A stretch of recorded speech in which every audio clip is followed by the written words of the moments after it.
Yeah, they pick up the XP. I wonder what that reaction is. Oh. Okay, wait. Oh, there's YSS? Yes. Was that the reaction? We talked about it. Hey. We talked about it. Love it. He's just like, you know what? I love it. Send it. I love it. Reaction. We did say Win or lose, we love it. Yeah. Yep. YSS. This is gonna win. If not the Granger, the YSS. This is gonna win, man. You know what?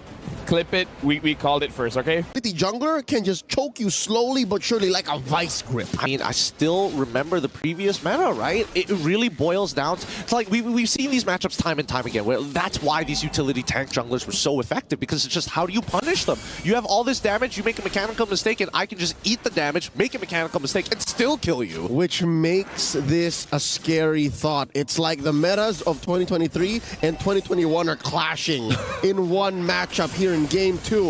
Falcons Apbren versus Cloud9. Here we go. Mobazane secures both his buffs so far, while Kyle TZ is still trying to get his. I mean, he is power farming, right? He is quickly trying to be as efficient as possible, leaving the very small camps to pick up later on, because he knows that Falcons Apbren, they want to get aggressive here, right? And Mobazane wants to be ahead of the curve, which he is right now. Currently about 200 gold ahead of Kyle TZ, who is taking his sweet time. Both junglers now working on small camps, but mind you, Kyle TZ is still behind, folks, despite... Sick. Oh, man. Super Marco was playing this lane perfectly. He's got a slow push on his side, even throws out the taunt, knowing that he's basically won this lane. Like, basic, he's got to land a really good Synchro Fissure. Yep. And we'll check in on mid now. There you go. There's the Mount Shocker. Able to check in on everyone. Flap TZ putting down the damage on to Mielo, the GOAT.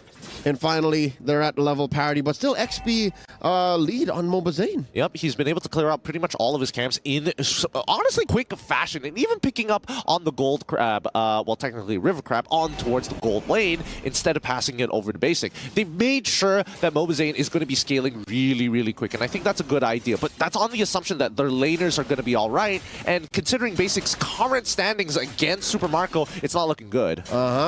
Check this out. Falcons Apbren everywhere right now. All 4 members here. Oh, there's the Earthshatter onward. Oh, he flickers away. Penalty zone's on top of it, but that just means that he's going to get just run down by Flap TZ. Even the Feathered Airstrike kind of in a weird position. They needed to make a call there because for sure you could see that Mobazane didn't really want to be part of that fight anyways, so they should have just backed up. Maybe slow it down, I guess, but when you're at 50% HP, it's too dangerous. The question is, where does that leave Mielo? Was he necessarily supposed to stand around there? Did he want to put up vision? Did Mobazane need it? I suppose he didn't need it at all, to be fair, right? He just needs to make sure that they can slow down Kyle and make sure that MOBA has tempo, which I think he has right now, but at what cost, right? Yeah, there's a stolen small camp away from Kyle TZ. And they do win the Little Wanderer, so that's extra vision, extra mana, extra move speed alongside the river to continue Mobazane's power farming, which is now put him in range of, I'd say, maybe 300, 400 gold away from a War Axe. Yep, and he's picking up, like, farm from the mid lane, too. Like, they are supercharging him right now. They are injecting him with as much gold as possible to get him to where he needs to be as soon as possible. And I think that, even so, right, Mielo has taken too much damage. Now, the only way you can really get that big surge of gold is when you start invading your opponent and steal away their resources. And yes, Mobazane does have tempo on Falcons Apbren for now, but the side lanes cannot back him up on the invade. Nope, he's on his own. He's in that little chamber, ready to pop out like Weapon X maybe after 4 or 5 minutes from now. There's the War Axe, but he definitely needs one more. I think he needs one more to really punish whoever comes in. And there's the Mount Shocker checking in. How's everybody? Where y'all at? Okay, I can take this purple and then maybe contest, but knowing what Cloud9 is going through right now, what they have on the board, I don't think they'll even fight for the second turtle. Yeah. I like the way that Falcons Apbren are dealing with Mountain Shocker, right? Because, oh, wait, hold on. Simon Force has already been popped. It's 2v1 up on that top side of basic. He's trying to get on out of there, but he's getting a little low. Ogun, again, plays it really well, but here comes the cavalry here as Mark QT is able to find the trade back. Super Marco, honestly, kind of beating out his friend just to get a free kill. Yeah. Still, I think that's a win for Falcons Apbren. Oh, no, Super Marco!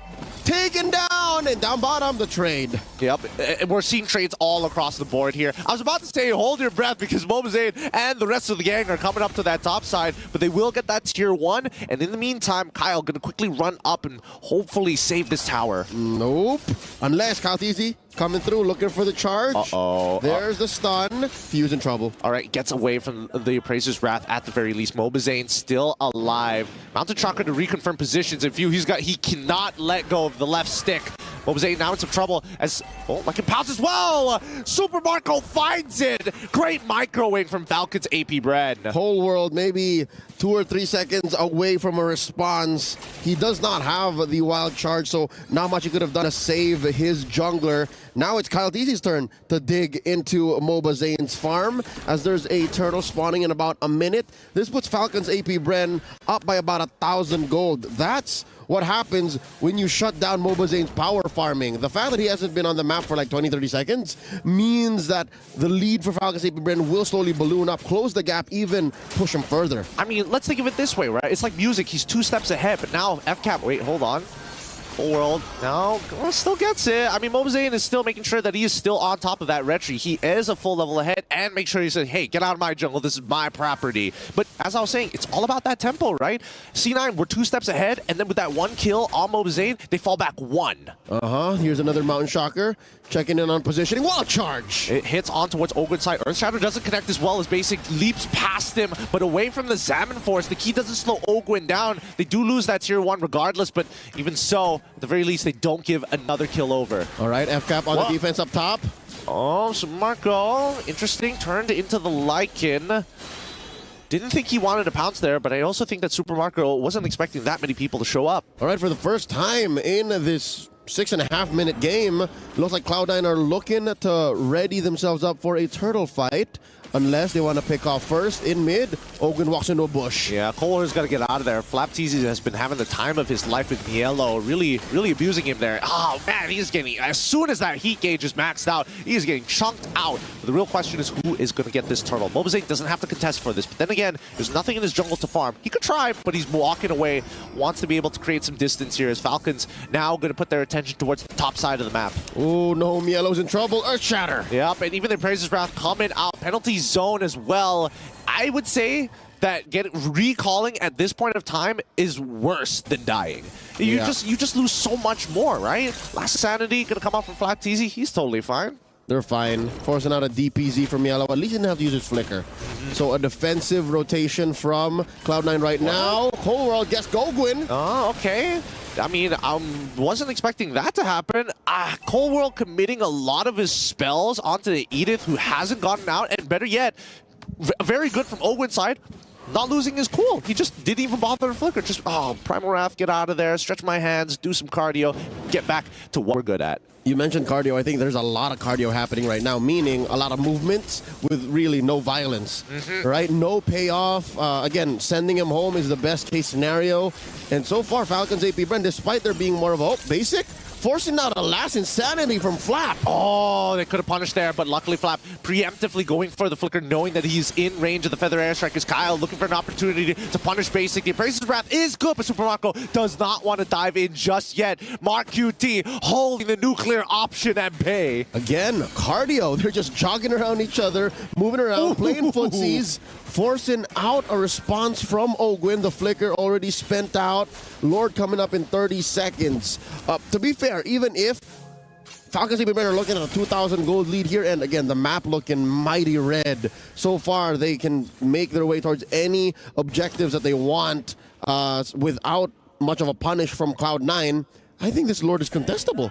It's definitely contestable, right? Let's just compare the stats ups right now. 2 towers to 2 towers, 3 turtles to 0, and I think that's the only real difference that these two teams have in terms of economy. It's just 3 turtles. The farm is on the right places for Falcons Apbren. Marco had a basic, few ahead of Marcuity, and that's all you need really, because Kyle's playing a very different game now than he was in game 1. Yeah, and I think the next problem is about to occur. Like, Flapteasy is going to be an issue here. They're going to have to, like, trade a resource, and I'm thinking that maybe it's going to be that Feather Airstrike. But they need that Feather Airstrike for later down the line when they have to deal with that Netherrealm, right? So this is a 2-layered problem. As now we get into the fight, Ogwen You forced to use the Primal Wrap very early. Zaman Force coming out basically a little early here, but Kyle, great game sense, locks him down, forces the Purify, instantly takes him out with the Primal Wrap. Nicely done as they get on out of there. Sorry, the Appraiser's Wrap. So we see Flapteezy try to get on out of there. Nah, Few, as much as he wants to save his boy, the NetherRealm only has so much HP, but they do push C9 away from the Lord. There's that signature clean Filipino play style. We get a trade, we get the Lord, we walk out, we don't force anything else. Falcons Apbren pushing the envelope, even taking a mid lane tier 1. Now again, a check-in on the farm here. Now even Flap is way ahead of Miel. Build coming in from Mar QT opts to go for the Genius Wand, right? Genius Wand on top of Sork Shoes and then goes for the Bloodwings. We haven't seen Genius Wand in a while. Is it necessary in this case? I feel like maybe in the earlier stages of the game, he is 1-0-1. I don't blame him, but I do think that maybe even a Lightning Truncheon might have done him a little justice, but now this is what we were expecting to see. Falcons Apbren now becoming the hydraulic press, slowly putting the pressure on C9. Yep, the vice grip on these resources that's going to close the gap between Mobazane and Kyle TZ. And now, checking in. All right, I think Mobazane found out what he already knew anyways. Like, he just saw the rotation from Falcons Apbren, so I think there's a part of him that's using that to clear the wave. So is this Feathered Airstrike. Yep, I mean, it's a good way to do it, right? Keep as many of your structures alive as possible. Do not give Falcons Apbren more control over this map, as the tier 2s are going to get knocked. And I mean, as long as they have a couple still standing, as long as they have their inhibitors, it's not the worst thing in the world, right? It's only 11 minutes into the game. It's not over just yet. With 4K ahead, especially with Cloud9 having a core in the jungle, a true core, who hasn't really died as much. Again, one death on Mobazane isn't the end of the world, but now, the concealed play from Ogwin. Could this be a potential flicker here? The Earth Shatter's already out, but they want to zone them away. Mountain Shocker revealing all their positions, but they're going to use the Feather Airstrike off the cooldown to clear the wave once more. It's the same combo again, the Feathered Shocker between Mark Cutie and Mobazane to clear the waves. And look at this! Cold World from the back! Oh, penalty zone as well onto Ogwin's side, but here comes Kyle, as well as Flapteezy to zone away the back line to isolate their targets as Basic left all by himself, forced to dash back out of the situation. That was a genius move, well orchestrated by the roamer of Cloud9.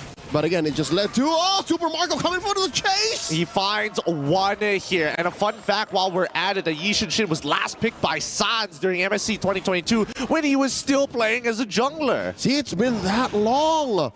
It's been that long. MSC 2022 held in Kuala Lumpur, Malaysia, in the Maya Tech Studios.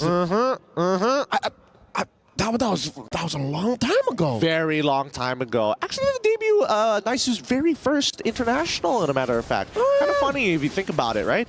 8 more seconds. Reminisce on that, Joseph. Mr. Rezabek, the building. Now, 3 more seconds until the Lord actually spawns here. And once it's up, I think that C9 really have to make some decisions, because unfortunately, this is going to be empowered, and it's going to have that ramming capability, which is great for taking down inhibitors.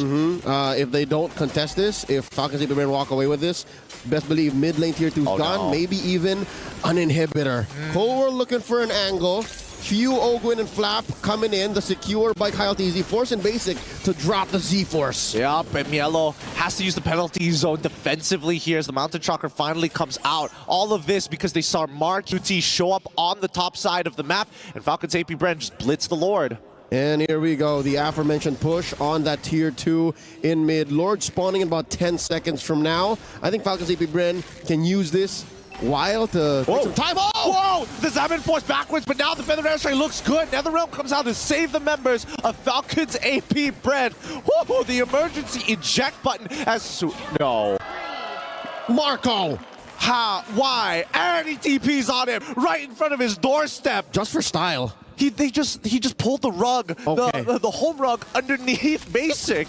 To be fair, a sudden team fight like that does not happen without a backup plan from Falcons Apbren. Cloud9, I'm sure, if they saw that the Zaman Force could have been sat on for maybe 2 more seconds, maybe they would have had that kind of response. But for Falcons Apbren, they saw Basic was standing around.